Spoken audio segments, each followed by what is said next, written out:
Hi guys, this is Gaurav and welcome back to our channel. Today we'll be talking about the defects. Have you ever thought that why a particular iron bar conducts electricity, or even um, whenever we get a copper wire and if we insert it into a particular socket, then why it gives us a shock? How does the current is carried in a particular material such as solids?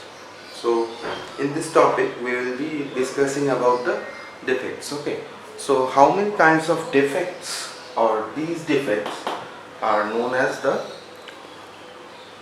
uh, these particular defects here,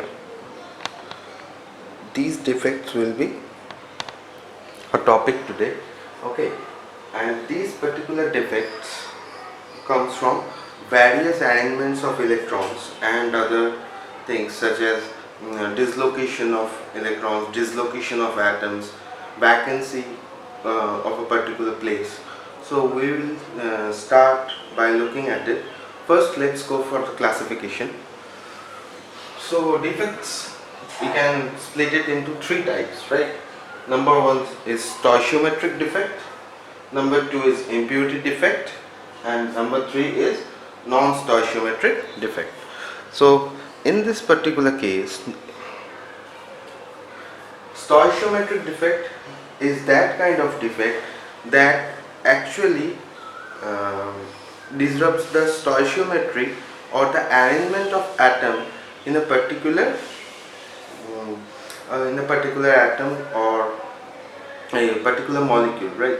Or whatever, in case of solid, whatever solid it is, it will show a different kind of bonding with other electrons, or a different kind of nature, or different nature due to the shifting of different electrons and charges, right? And in case of impurity defects, if there is certain impurity in a particular solid, we can say that if in case of iron there is a certain insertion of strontium is there, right? These kind of defect will be known as the impurity defect. And non-stoichiometric defect, actually in this kind of defect we can see there are two types of defects. Number one is metal excess defect, and number two is the metal deficiency defect. In these particular cases, we will have, in metal excess defect, we can have much more electrons in the surrounding of a particular atom. But in case of metal deficiency defect, what are metals? Metals are able to donate electrons. That's why if metals are not going to give up the excess electron, then it will be known as the metal deficiency defect. So we will discuss all these in one by one manner, right? And in case of stoichiometric defect shows four kinds of defects. There are four kinds of defects in here: vacancy defect, then interstitial defect, then Frankel defect, then Schottky defect. So let's go and see every defect in a different way. Okay, so let's start. So in case of stoichiometric defect, the first category that comes is the vacancy defect. This particular type of defect can also be the thermodynamic defect. This one, actually, after having this kind of a defect, this kind of defects, we don't get any kind of problem regarding the structures of a particular solid, right? In this kind of defect, what happens? The system goes for a thermodynamic transition. This thermodynamic transition is also called a particular defect, also results in a particular defect which shows that the dislocation of a particular atom or molecular ion is there, right? Suppose the structure in here was of this kind. Now, due to heating, the thermodynamic property also changes, and the thermodynamic property will change when we heat this one up. We give del H to this particular section. Then what would happen to maintain its original structure? These lattice sites, these are known as the lattice sites. These are known as lattice sites. These lattice sites will show certain blank positions, right? How these certain blank position will be there? When we try to hit these positions, the lattice sites in this particular section, one of the atom will displace its set. Particularly, one of the atom will displace its original position, and then when afterwards it's been displaced, it will pose a vacant position. So these are vacant lattice. These lattices are the vacant lattices. These vacant lattices tend to give a defective effect to the particular solid. Okay, so this was all of the story of the vacancy defect. When we heat up or give del H, or it gains certain amount of enthalpy in it, the content will have a vacant lattice. The position of the particular atom or molecular ion will be displaced. Hence, a vacancy is created. That's why this is known as the vacancy defect. Next. Okay, so in this particular section, I have taken the vacancy and interstitial defect. In both the cases, we get some problem to understand these two topics, right? So what I have told you earlier, in case of vacancy defect, if we get certain amount of heat content in here, in this particular section, if we get certain amount of heat content in there, then we will get that these position will vacant themselves. But in the case of this interstitial section, interstitial defect, what would happen if we get certain amount of del H or certain amount of heat in there, or in particular enthalpy gain is there, then we can find that, suppose this one will come to this side. This one is having certain amount of heat, it will come to this particular side.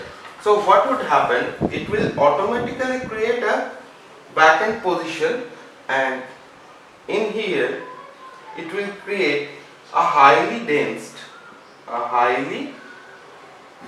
population of atom, right? So in this particular section there will be abnormality in the particular stoichiometry. So both of these structures show a particular kind of thermodynamic defects, right? So these two are the basic thermodynamic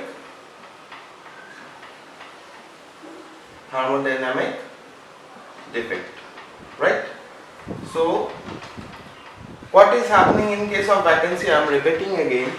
In case of vacancy defect, after getting certain amount of heat, the position of the lattices, these are lattice, right? The position of the lattices will change themselves. Then it will create a vacant position. But in case of interstitial, they will get an interstitial site. Suppose this one. So that will be the interstitial site. Suppose here and here. The interstitial site will be these. These are the interstitial sites. So after getting certain amount of heat, they particularly dislocate themselves into a position which creates certain kind of imbalances. Then what would be the result? We can see that particularly density in certain area will increase too much, whereas density in certain area will decrease too much. So it will show different densities in different areas, or interstitial voids, interstitial sites, lattice sites will be occupied by these atoms or electrons or ions, whatever we say, and hence creating a different density in a particular solid state structure. Now let's move to our next defect category, that is known as the Frankel defect. Now in this particular part we can see that there is a ionic solid. In both of these cases there are ionic solids, right? In case of Frankel defect and Schottky defect there's a big difference, but we don't recognize that one. And so let's see how the difference works. Suppose in case of Frankel defect, these are the positive and negative ion sites, so these will be our lattice sites. If in this case the positive one vanishes, then what would happen? A particular repulsion between these four negative atoms will take place, right? In this case, this vacancy will create a particular disturbance. So how many cations are removed? I have removed this particular cation, so there is one particular single cation disturbance, right? But in case of Schottky defect, what we can see, if a positive or cation, positive ion or cation is removed, a negative or anion also has to be removed. It creates a neutrality.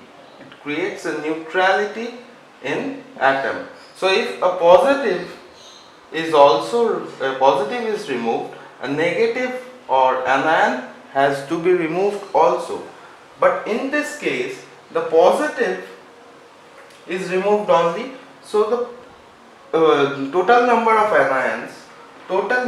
anions will increase, but cations will decrease. But in this case, anion will be -1 and cation will also be -1. Hence, there will be a total neutrality. Means, suppose there are 10 anions and 10 cations in this case. Now after removing one anion and one cation, there will be 9 anion and 9 cations, so the overall neutrality will remain the same. But in this case, what would happen? That a number of anion will remain in this particular section. Number of anion is 10 and number of cation was 10. But when we remove a particular cation in here, then what we will get, the final result will be anion 10 but cation 9. So it will create an imbalance between these particular ions, right? So that's why a particular defect will be observed in this particular case, and there will be a imbalance or neutrality in case of Schottky defect. So in case of Frankel defect, there will be imbalance, the neutrality will be gone forever, but in case of Schottky defect, we don't get that imbalance. The atoms arrange themselves in such a manner that they can get a particular neutrality. Okay, so let's move on to our next one, the impurity effects.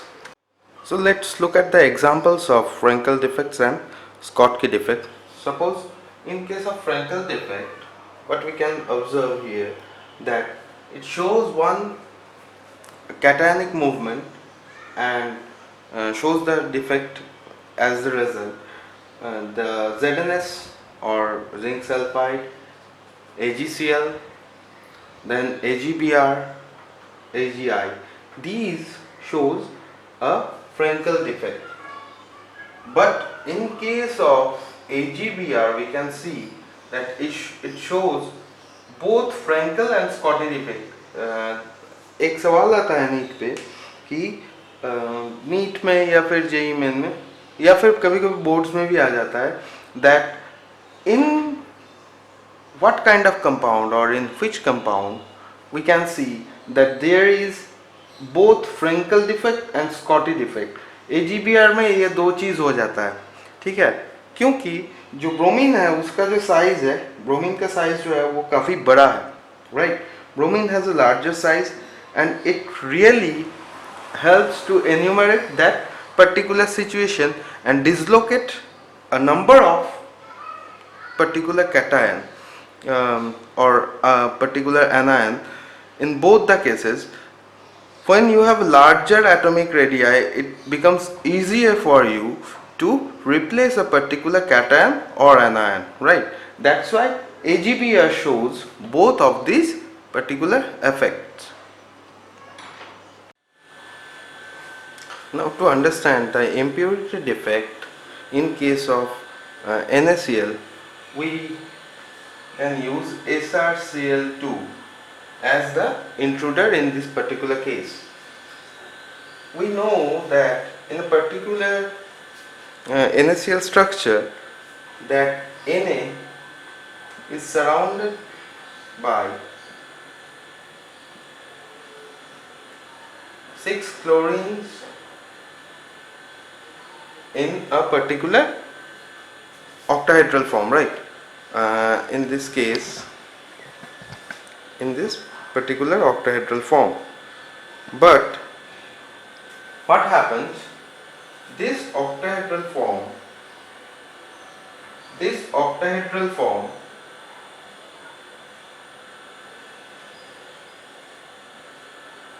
this is particular octahedral form. So this is the structure of Na, right, NaCl, and what we'll observe in here, I hope this one is clear, yes, okay. What we'll observe in this particular section, if we insert SrCl2, it will be split up to Sr2 plus 2Cl minus. So there will be a single cation having two charges on it. So what would happen in this particular case? If we insert an intruder Sr, it will produce two plus ions. Then to maintain its neutrality, what would happen? It will pull one positive ion towards itself and make this place vacant. So along with, to maintain its neutrality, what we have seen here, that there were 8 Na plus and 8 Cl minus, right. Now when this particular Sr is introduced in this section, it will remove that particular Na and it will also vacant the positive position. And to maintain the neutrality, then it will be 6 Na plus and 1 Sr2 plus. Then 6 plus 2, it will become 8 plus 8, and then this one is minus 8. So it will regain its neutrality in such a manner. The neutrality in here, it will be particularly 0, right. Okay, so our next defect will be the metal excess defect. Let's move on to that one. So in this case, in that particular impurity defect, we can see another example of cadmium chloride and AgCl also, right. Cadmium chloride and AgCl also shows that impurity defect. These are example of impurity defects. Okay, then we will be talking about the non-stoichiometric defect. So in case of non-stoichiometric defect, there are two kinds of defects. Non-stoichiometric, sorry, non-stoichiometric. This non-stoichiometric defect will be of two types. Number one is the metal excess defect, and number two is metal deficiency defect. So let's move on to the metal excess defect. Okay. Now, what is a metal excess defect? Suppose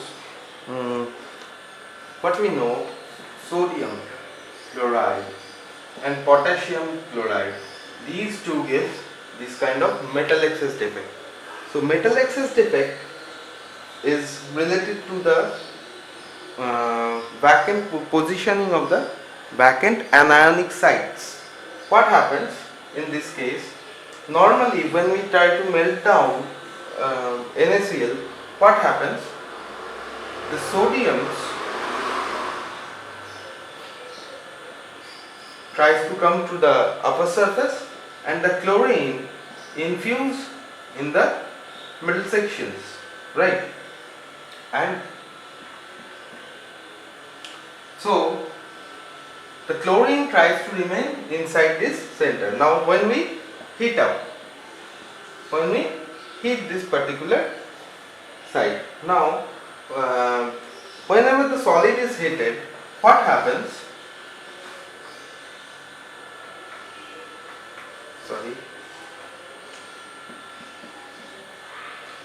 Suppose this, from this side the electron gets out, and this is known as an anionic vacancy, which results in a particular defect. This helps in the formation of NaCl and KCl. To maintain the stability, the anionic vacancy is important. And to have some colored salts, in case of colored salts, this is known as the F center. This particular thing will be known as the F center. What is a particular F center? F center is meant to be the lattice site or the Farben-Zanier site of a color center, right? Now it imparts a really light yellowish color. Due to this particular F center, the white NaCl is white, right?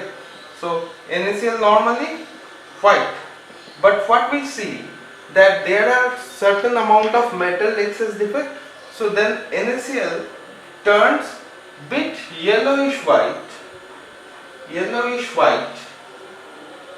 due to this F center, and this colored F center is also meant to the positioning and the conduction of particular NaCl, or in case of KCl also. So NaCl, there's one question that what kind of solids can show the F centered or colored solids.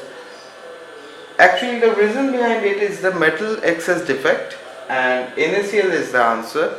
In case of KCl, we can see the yellowish color also, but in particularly NaCl, during the fusion points, we can see that the evaporated Na gets upward from this position and this position.